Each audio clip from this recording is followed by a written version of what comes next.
In recent years, the SA Car of the Year competition has evolved in response to not only the emergence of new vehicle segments, but also alternative means of propulsion.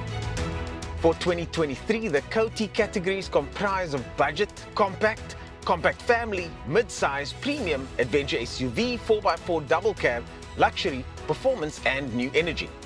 Oddly, given the current economic climate, there are no contenders in the budget category this year, and even in the compact class. There is only one contestant, the Renault Clio 5.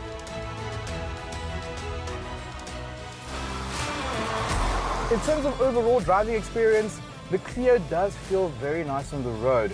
The steering is quite lighter compared to the previous model, and I think majority of people are going to appreciate that because it does mean that the car is easier to drive.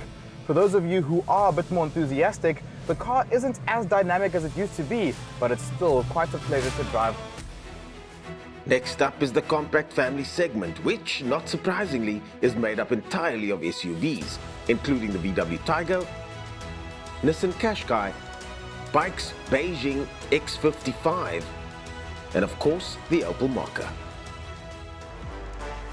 So this compact SUV has gotten a little bit more compact, but thankfully you don't feel it inside. The cabin, thanks to the wheelbase being the same and everything pushed out to the corners, does still feel quite spacious. The boot is at 310 litres, which isn't very big, but the rear seat does split, which is always very handy.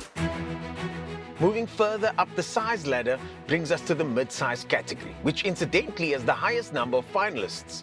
They are the Alfa Romeo Tonale, Chery Tiggo 8 Pro, Hyundai Tucson, Kia Sportage, and the lone sedan in the group, the 11th generation Honda Civic. At the back, I've got decent knee room. There's a little bulge over here for headroom, so that's not bad. And as opposed to other markets where this car is sold, you get 2 USBs and 2 vents at the back, which is a nice little touch. At the midway mark, we have the premium segment, which consists of 2 7-seater offerings, the Kia Sorento and the Jeep Grand Cherokee L. There's only one contender in the adventure SUV category, and that is, of course, the Ford Everest.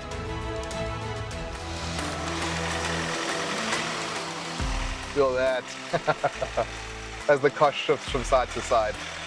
It's incredible just seeing the systems work and work. The car sensors, I got no grip, more power, get me out of it, and we're out.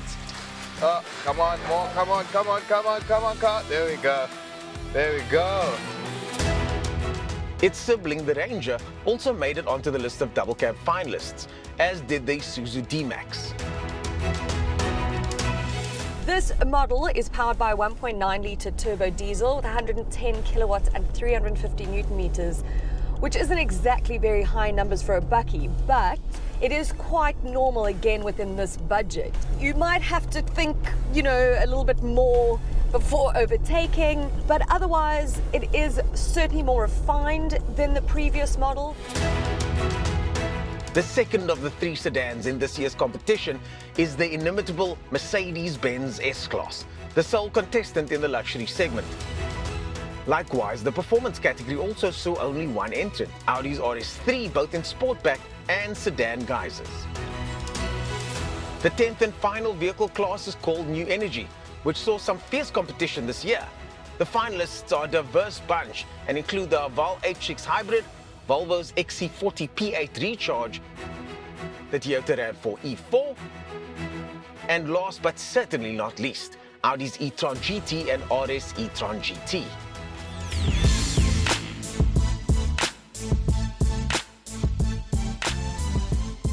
A conversation about an electric car would not be complete without the range discussion, and this one does between 350 and 450 kilometers on a tank.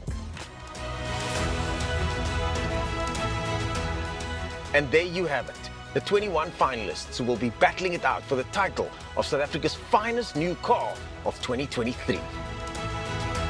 There will also be a public vote, so be sure to keep an eye on social media and cast your vote by liking your favorite. The category winners and the overall winner will be announced on the 1st of June.